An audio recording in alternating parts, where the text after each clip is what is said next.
So, hello my Gunrunners, welcome back to AYYKAYY Reacts. For anyone new, I'm AYYKAYY, an ex-conscript of Iran, served in Iranian law enforcement. So you all have read the title. I couldn't resist as soon as I saw it. I thought, okay, I was looking at a mikeburnfire video for, a stable one of these channels. A video that is a staple of this channel at this point. Looked at the title and thought, well, I could talk about that. So yeah, here I am. Sorry for not uploading. Not every time I get to use this, but my country was, but my country was a war zone. So modern Middle Eastern problems. Before we start, you know the deal. Make sure to go over to the channel, mikeburnfire and Zach Hazards. Give them a like, subscribe, comment, share, everything. Give the algorithm the things it needs. There's gonna be a lot I'm going to talk about. So let's get started. And go. You ever notice stupid people have a smell? No. Do they? I don't go up to people and smell them and go, wow, you smell dumb. Correction. No, I'm just saying, like, stupid people usually smell bad. Well, if they're stupid, they probably don't know enough about personal hygiene. But Sure. I also kind of want to believe that stupid emits a smell. I don't know. I don't smell No, anything you right could now have when I'm with made you. it I'm out just saying, like, the next time you're easier waiting in then. line at a gas station or something, and the guy in front of you is like, yeah, I just spent $75 on scratch-off lottery tickets and I won $13. Sure. That's a net gain. Give him a Oh, sniff. no. He'll smell terrible. He'll probably smell like chewing tobacco and alcohol. Oh, God, Fair. probably. Yeah. I had a squad leader in the military who smelled like bad Taco Bell meat. It was like Taco Bell meat that has gone bad. And I could not he guess what that always would be. End Sorry. up running at the front of formation anytime we would run. And Oh, people, no. the person who was right behind him would always end up being like, oh no, leg cramps. I'm going to fall out to the back of the formation. So it would just be everyone that was behind him would just end up rotating until...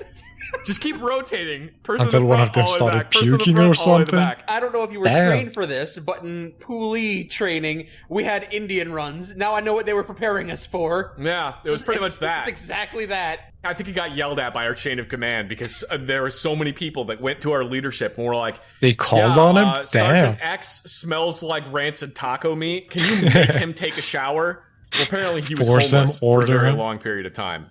Surprisingly, a lot of military Yeah. men are. Yeah.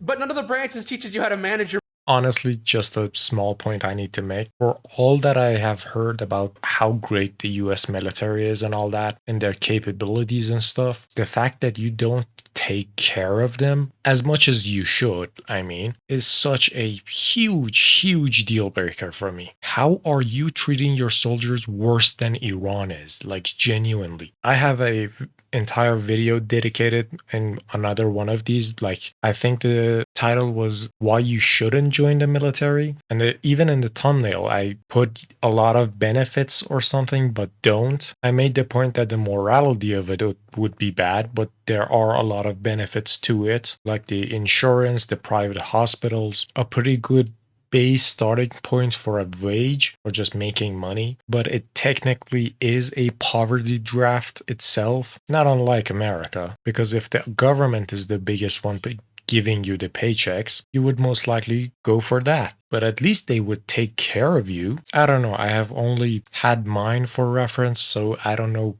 what should I compare it to? And I've heard a lot about how your VA is a horrendous being of bureaucratic nightmare, if you will, and the fact there's so much problem with homelessness and, well, the other way out, if you will. I don't want to say it. In Iran, there's a huge culture about martyrdom, based in religion, of course, but even by their government standard, if you had like one of your family members die, your entire family name at some point might actually get like recognition for it. There are government programs that help with like allowing your children or family members, like brothers and sisters, even immediate ones, to enroll in different universities by government request for free, of course. That's a big plus. Other people have to kind of take an aptitude test. It's a nationwide test that happens like once a year, but being a family member of military that has fallen in combat or has bear scars or something gets very technical, gets very legal, but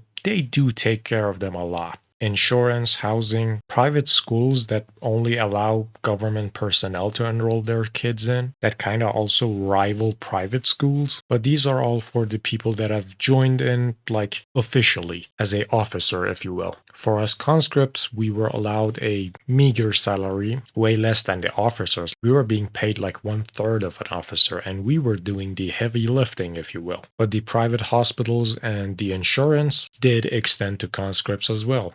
One of the bigger pluses of the conscription era, if you will. One of the better points of it was the insurance, not gonna lie. If you went to the military hospitals, you could get anything and all fixed for free, unless it's an operation type of thing, then you had to like slot in a time and they would call you back when the date was on. And if you went to any other hospital, your insurance would pay for almost all the actual price that the hospital would charge you for. I used mine for a dental. I had normal insurance before, but when I enrolled in the military and I used the military's insurance in a private clinic, by the way, it still costed me like 1/10 of what I was paying before I was using the other insurance I had. I wasn't uninsured, I didn't get to know how much it would cost without insurance, and I fixed another few months into my enrollment in the conscription era. And it exactly costed me 1/10 of what I paid. You really need to take care of your people much, much more. I don't understand, why are you not?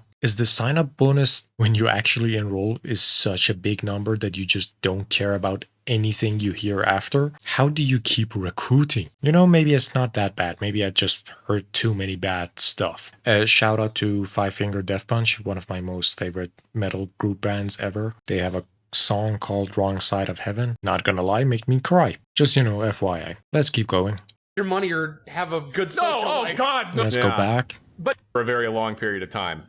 surprisingly, a lot of military men are. Yeah. Sadly, yeah. But none of the sadly. branches teaches you how to manage your money or have a good social No, oh life. God, no. Tuh. Oh God, Why why would would they? they teach you any of that stuff? Yeah. Just get drunk. Who cares?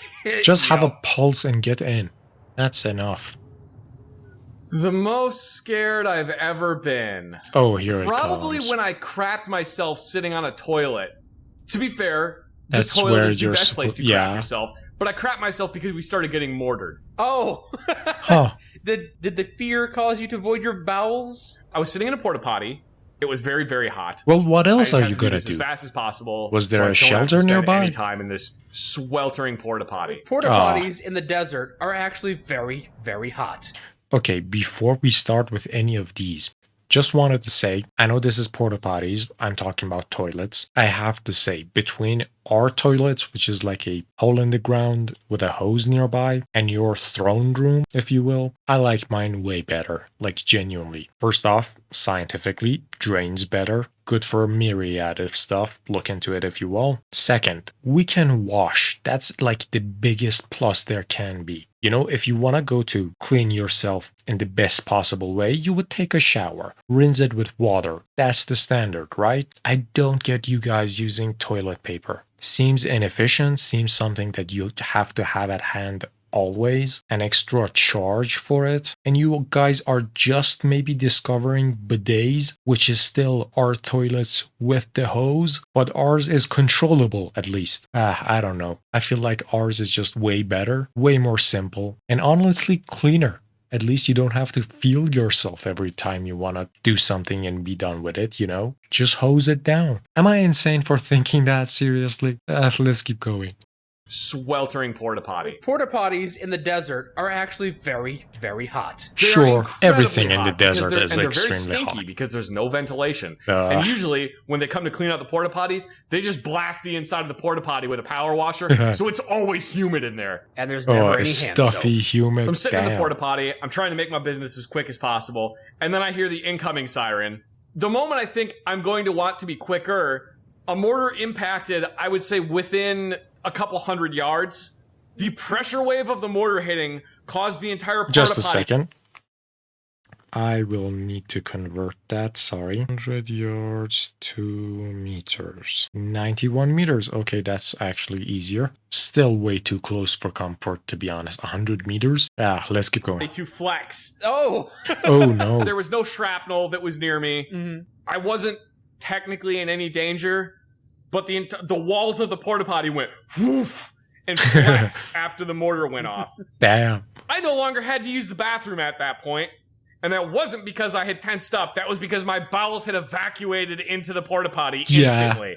I fair. Quite literally Honestly, fair. had Same. the shit scared out of me. The moment the porta potty flexed, I went, no time to wipe, I gotta go! Ripped my pants up as fast as I could, Oh, kicked no. the door to the porta potty open, and ran towards the nearest cover I could find, holding my Smart, pants up because I though, did not yeah. have time to do all the buttons on my fly or redo my belt. You're gonna get a rash if you don't wipe.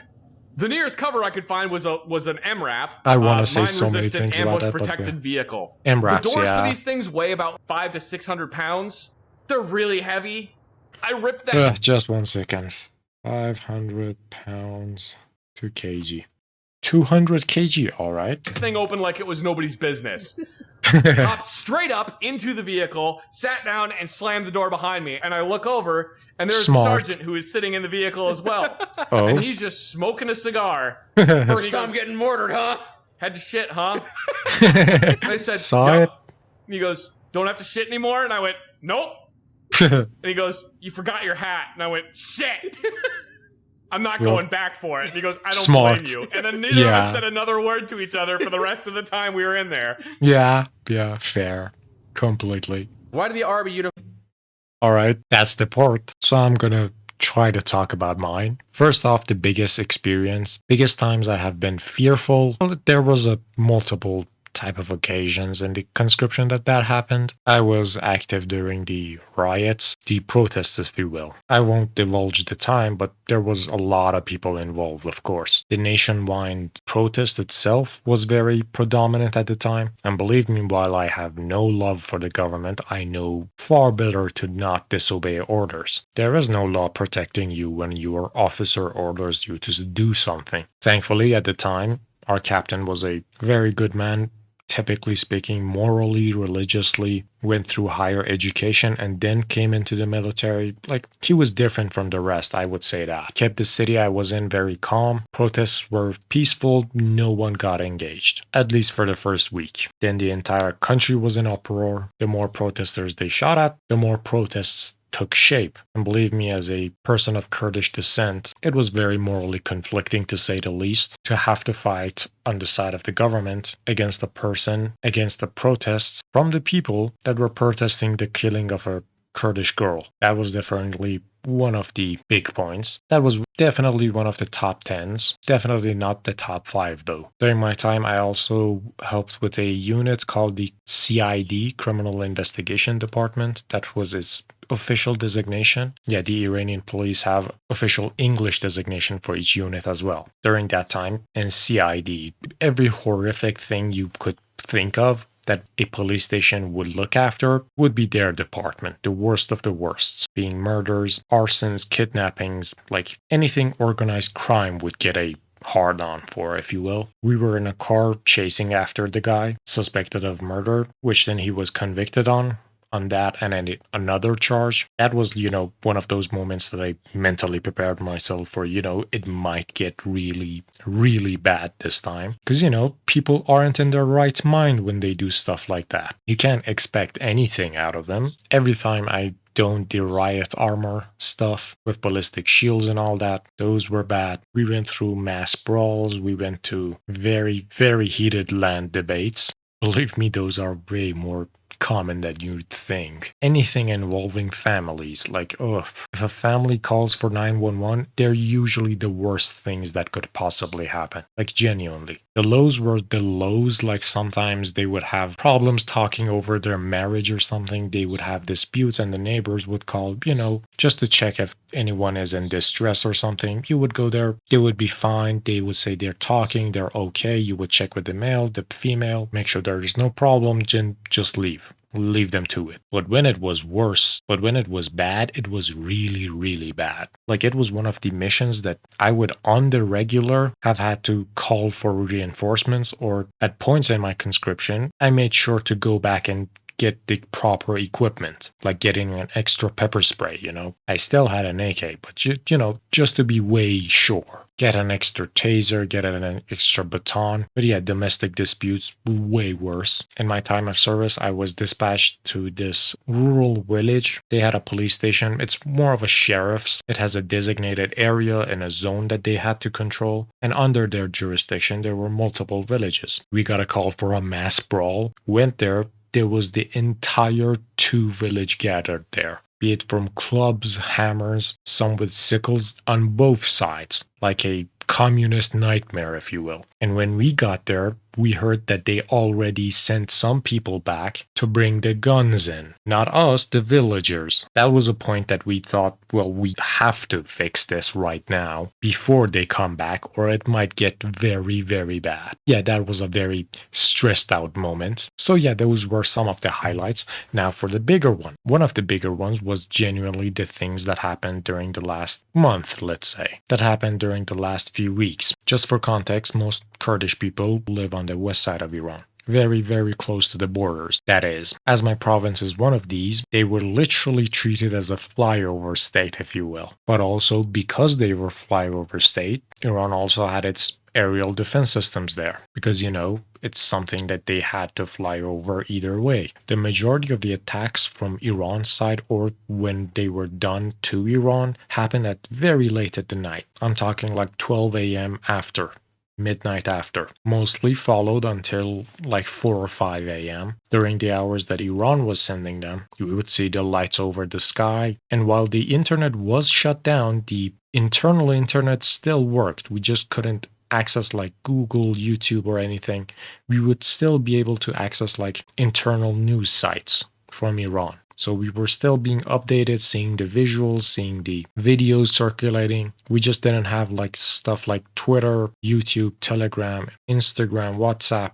All were just done for. Doesn't mean didn't make it there, because oh my god, my feed has been fed up with those. I feel like I've seen the hypersonic missile thing like 10-20 times at least. The Angel clip like 100 times, I think. You know, they did lose the war, at least in my humble opinion. If you ask them, they won. I mean Iran, by the way. But they did definitely have the popular vote for that. I love the fact that when you ask who's the greater evil, you can't actually specifically choose which one of these is actually the greater evil, Iran or Israel. Both are theocratic states run by terrible people. No one likes any of them, but I think they hate Israel more.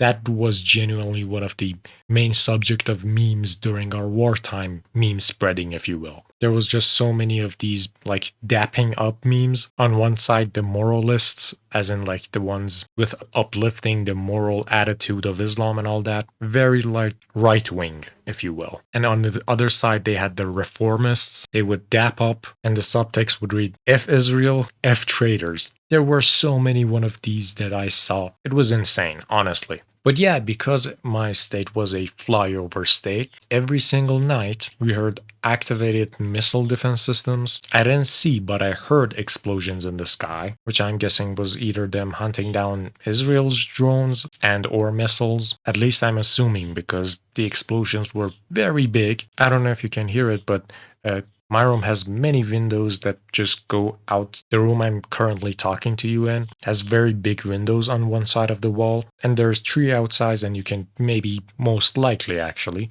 hear the birds that are perching on that. So it's extremely close, but these windows all were shaking whenever any one of those missiles was destroyed, if you will. I'm saying they are destroyed because I did look through a lot of the maps that they claimed where they would hit, and they would update those maps live. None of those attacks even came close to my province, but they did the ones that went after mine. Like majority of the targets were in central Iran, like the enrichment sites, nuclear research facilities and all that. So they were being intercepted of the skies, but they weren't being targeted here.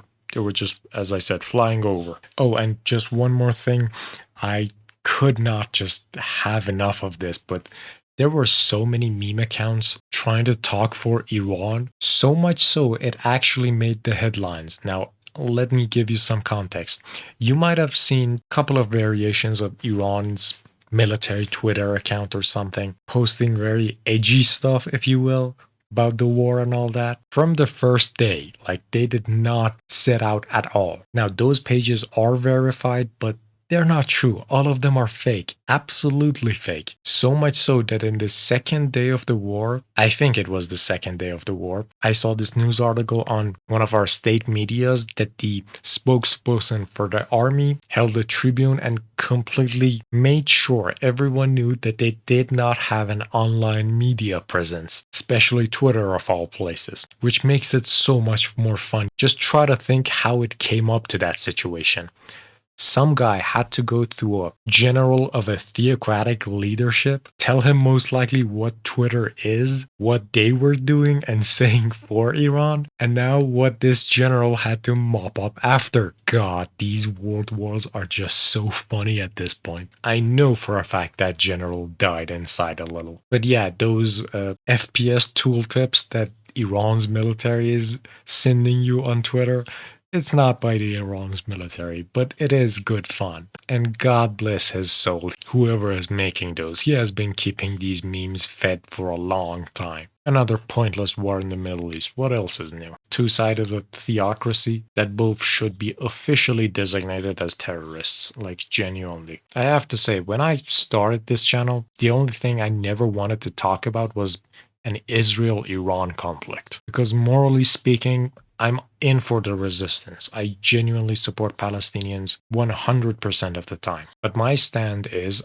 I don't want my country becoming a weapons seller, a proxy war, just warmonger, or someone that muddies the water just to hunt the bigger fish or something. Iran has been waging that war for 40 years. But believe me, a prospect of war with Israel kinda even started with the Pahlavi dynasties. There are multiple actually interviews of Shah of Iran speaking against Israel, saying they should not have done that, claiming land from the Palestinians, throwing them out of their lands. That is objectively and morally wrong. Palestinians didn't do Jews any wrong. Why was their land the ones that was taken for the Jewish state? And Israel, of course, does target civilians very, very heavily due to one of their own religious doctrines. I think it was called Shem or something, which claims when you're fighting someone, also kill their children so their offsprings don't fight up against you, which is, as far as Abrahamic religions go, awful, just awful. As a godless socialist right here, I see those people and say, okay,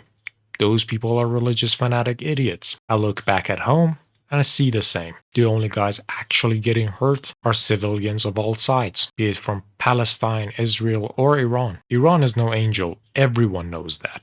But neither is Israel. In the same conflict in the past few weeks, they hit hospitals, they hit apartment buildings, they hit civilians way more than they actually did military personnel. And it's weird because, well, I'm kind of jaded and cynical, I get that. But I think their entire battle plan was to make civil unrest for like a uprising or something. But these attacks united them way more than you'd probably think. Also, currently, this month is called Muharram, which is a month dedicated to mourning the martyrs of our religious figures, and now you have given them military figures as well. Yeah, they will not forget this either, and if anything, they have been united way more than they probably should have had. I genuinely was asking for a deal before this. It did seem hopeful, to be honest. US and Iran were actually like talking. Then there was the statements that Israel would attack Iran regardless of any sort of agreement, and then they did during the talks that was happening. And of course, they finished them off with the most theatrical type of attack I have seen Iran or the US do, to be honest. Iran attacking the base in Qatar, and America attacking bases that they already had emptied, which is insane because they would know this. They would genuinely have this information. Why would you even attack something like that? The damage assessments also say that this nuclear program is supposed to be decimated. It is not. You did not take the will of them not wanting nuclear weapons. You actually encouraged it. I don't know, man. It seemed hopeful before everything like this started. And right now it feels like we are few feet beneath where we used to be at. Iran was supposed to have nuclear weapons for like the last 30 years. It's such a actual weapons of mass destruction dog whistle that it's insane to believe it actually. Sure, I don't want my country to have nukes, but you just saw what an accusation of having a nukes would bring us by another insane state that has claimed that for the last actual 30 years. We the people can say we don't want the nuke. Governments can't say that. They're hell-bent on whatever it was they were doing, and the voices for having a nuke have increased exponentially. In midst of the Iran-Israel war, people came out to the streets chanting, "Why are we not making the nuke?" Like, it was actually insane. It's all going in the wrong direction, man. Now Russia and Pakistan are both having voices telling them, maybe we should give Iran a nuke. Iran buying Russian S-500s and latest gen fighters from China, which is lovely. They're rearming for another chapter. This was not the end of it. But yeah, expect more. It will happen. Water and oil, these two countries seems like they won't get along, which is such a sad thing. Because historically speaking,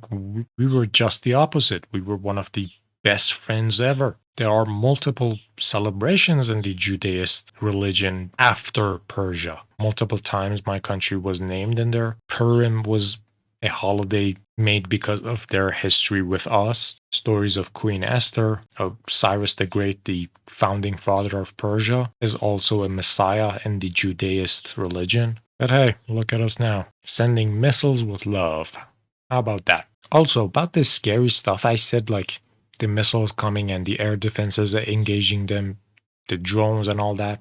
These were all scary for like 3 days, I would say, 3 or 4 days. The closest missile that landed was about 60 miles off from where I'm speaking to you right now. But midway, a lot more were intercepted, so much so that it became an actual like nightly matter. On the 5th night, I slept like a baby. I woke up feeling refreshed, went to my family and said, "Oh, they didn't attack last night, did they?" Everyone in my family just gave me a side eye. I asked what, and apparently my family has been awake since 2 a.m. and I slept through like 5 hours of them swatting down missiles and drones apparently, with each of them enough to like shake the entire windows as I talked about them. I slept through war like a baby. And to be honest, I did make some very interesting discoveries. That the most disheartening one was that when I heard explosions, I would start running towards the window just to look at them. No self-preservation instincts at all. My first questions would be, "Ooh, where's that coming from?" And it didn't clock, like it didn't become very apparent to me until at least the first week of war had already passed. And my first thought after that was, oh god, if an actual war happens, I'm gonna be a casualty. I know I will. I would absolutely be the dumbass in the wrong place in the wrong time. Anyway, I talked too much now. Let's keep going. Uniforms always... You're in there. Why do the Army uniforms always look like garbage? The Marines had the greens, and we had the deserts. Yeah, you had your deserts uniforms and go woodland. way And they look hard. great. Yeah. They look Ours are great. shit. They work good. The one thing I will say about the Marines is their They uniforms work always good, look but they amazing. don't look Damn good. straight. They have the best looking They uniforms work out of good. any branch of the military. Indisputable. Even their dress uniforms. I think dress uniforms are The freaking black and stupid red. because it's not the 1600s and nobody cares about dress uniforms anymore. Aw. I never even had the dress blues. I don't know if you know this, but You never had the dress uniform? I Aren't never you had the dress required it or blues. something? They used to issue them when you got out of boot camp. Yeah. And then there was a brief window in 2007 where they didn't do that. Why? I guess Technical they expected you to buy it difficulties. yourself. They were low on funds. Sure. Any number of reasons. Who knows? Historically, the Marines are pretty much always US out of Army money, low on so that would funds. make sense. Getting back on topic here, I think that some general in the Army saw a bunch of these Marines walking around the Pentagon, and they were Alright. wearing these cool digital patterns, and they went, I just watched the movie The Matrix. I like digital things. I want digital uniform for all Army. Army smart. Army get digital. Be future. Like Army how for strong. that very short period of time, the Army's motto was an army of one, which is not really conducive Oh, when yeah, you're trying I to have an know. organization that's built around everyone working together. You're all each individually armies of one. Yeah, it didn't make a whole lot of sense. That got changed Doesn't, real yeah. quickly to Army Strong. Army strong. I've seen, army yeah, I've heard this so Armies don't much. like terrorists. So the Army got these digital uniforms, and they were such shit. Oh, why? Are you talking about the teal colored digital camo? Yes, the teal colored oh. digital camo that blends in with that famous picture of a couch and nothing else. It blends in with nothing. UCP is the camo pattern, which stands for Universal camo pattern, yeah. Because it universally doesn't blend in with jack With nothing. fucking shit. Yeah. The camo pattern that Doc Friday has on is a better camo pattern than UCP. You seem to be a big fan of Flecktarn in general. Because it's a good camo pattern and it works. There's a reason the German military has used Flecktarn since 1980 until 2017. Huh. Did they change it recently? Damn. Most militaries are just going to multicam now. Because multicam just seems to work with pretty much everything. Unlike UCP, which the three colors on UCP are freshly poured concrete, sand, a color that doesn't exist in nature. That's it. It might actually work if you're in some Good kind God, of urban why? desert environment. Here's a fun experiment. Put a UCP jacket on one of your friends. Have them stand 3 blocks away from you in a city. And then have a bunch of people walk around. You'll still be able to pick them out. You'll be like, oh, look at that dipshit wearing UCP down there. Of course you will. If you're trying to spot somebody in a crowd that stands out, the only person wearing camo is going to stand out. The way camo is supposed to work is it disrupts Breaking the shape lines. of a person. It's Yeah. supposed to break up the silhouette. Yeah, The problem yeah. with UCP is the squares are all too damn small, so at a distance, you just look like a big teal blob. And Melts they're not together. the same color. It's the background anywhere. There was one other time that I did see it work, and that was when infantry in Iraq would wear the exact same pair of ACUs for 2 months so that they would become crusted with dirt and brown. Ah, yes. And then they would just become Camouflaged? The khakis were better camouflaged than the Khaki is a better camouflage. Just straight khaki uniforms or straight coyote brown uniform Huh. is a better camouflage pattern than UCP. That's unfortunate. I suppose it would blend in with other people that were wearing the same pattern. That's not the point of camouflage. Yeah, though. they No, would it's not. still see your The people. Army spent $5 billion Good God. researching this camo pattern, and it didn't blend in with anything. Wow. It's absolutely terrible. It is, in my opinion, the worst military uniform ever designed, and I am putting that over the British military Well- uniform that was just a bright red jacket. That's Okay, quite a no, stance that- to take. That There is actually worked. Statistical, numerical proof that UCP's got soldiers killed. Did you need to get that off your chest? How much you hated the Army's uniforms? Big news! They recently Fair. changed the pattern. Yes, they're all wearing multicam now. Ooh. Is it 4 colors? They have concrete, dirt, a color that doesn't exist, and red? No, multicam is mud, dirt, tree, and green. Unless the tree part Okay, is a that maple leaf works. in autumn. I don't see. It's just got bright red. It's just got the Canadian flag and just spots on it. Actually, they do have that in the Canadian uniforms. They have little. There's Canadian little flags. Canadian flags. I know. I love it. I love. Oh man, Cad Pat's a great uniform. Why don't we have anything like that in the American uniform? Marines have that. We have the Eagle Globe and Anchor everywhere. Yeah, but, you have the Eagle Globe and Anchor. but that doesn't celebrate America in general. We need cheeseburgers on our pattern. Just little That pieces would of actually bacon look and cool, rolls with to be macaroni honest. and cheese. Why is that the stereotypical American thing for you? Oh no, it's just bologna and mac and cheese. That's Oh, like God. all it is. Yeah. I said stereotypically American, not stereotypically gross. Fine, bologna and government cheese. Ah.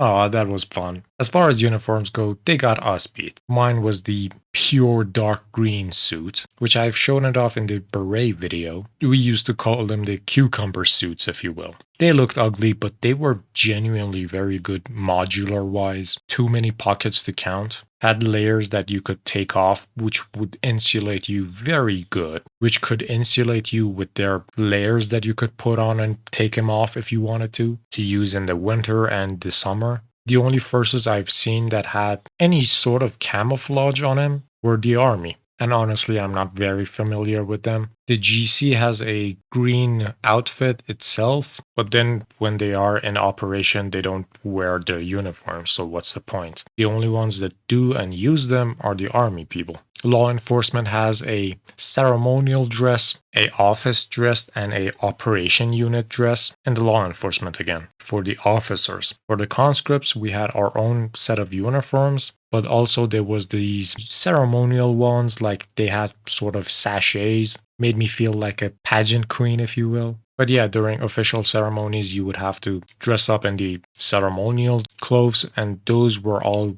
wore over your normal uniform. You would be given different hats and stuff like ankle guards, if I may. I used to kickbox. There are these ankle guards that I've seen that looks very much like the stuff I'm going to describe to you. You would wear them over your boots. They would come in different colors like white, red. You would also wear vaxels, which different colors depicted different things. Like gate guards would wear red vaxels. Vaxels, if you don't know, it's a ceremonial piece of rope. It has multiple insider-like meaning, especially for law enforcement. There's like a noose in there for when your job is supposed to be the brutal hand. The whistle, there's a whistle on it for you to always be on alert. A lot of little ceremonial pieces. And as of insignias other than the ranks, the only symbol allowed on your clothes were the mark of the law enforcement, which is a scale, a knife, a sun, which the logo itself is a scale for justice, a sun, a sword, and the name of Allah, stylized version of it in the middle. After that, you were only allowed one other type of insignia, which was also required. That's where your operation unit was stationed at. Those would go on the collar on both sides, should be like in plain view. I actually love the insignias on the ones that go like on the collar. Depending on operations, it would be different, and mine was technically designated as an operational unit. You know, conscripts could be in offices or in police stations. Police stations and stuff like those would be operation units. And I think the coolest insignia was theirs, which is like 2 musket pistols on each insignia. They come in different styles, but as far as you have it, it's fine. Although our officers' clothes, at least ceremonial ones, were very cool looking. Ceremonials had like a big coat, which kind of made it look like, I don't know if you've seen the movie Death of Stalin. There's that one scene with the general coming in, all the medals and stuff on him. It kind of resembles like that, but their operational clothes are completely different. It comes in blue, has a modular belt around it. It's more compact and supposedly easier to maneuver in compared to a ceremonial one. You know, as it should be. Anyway, I ranted on enough. Thank you all for watching, and again, make sure to check out the description for the links to the original creator of this video.